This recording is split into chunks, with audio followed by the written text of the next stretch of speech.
Et si un jeu de cartes des années 90 avait prédit le futur? Je vous parle pas de Pokémon ou de Magic, mais d'un jeu bien moins connu du grand public, Illuminati New World Order.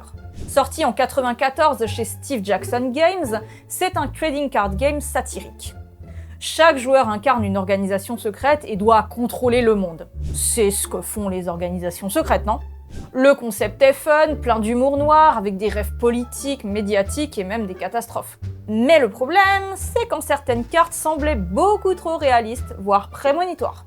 La carte Terrorist Nuke, par exemple, montre un gratte-ciel frappé par une explosion, et il ressemble étrangement à l'attaque des tours jumelles qui aura lieu 7 ans plus tard.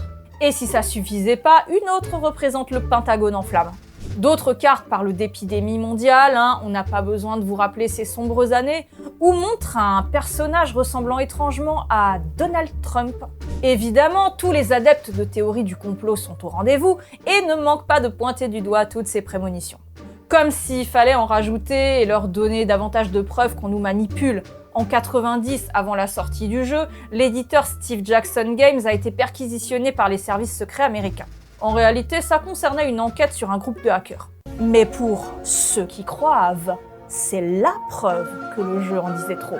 À la base, Illuminati New World Order voulait juste se moquer des théories du complot. Mais il en est devenu une.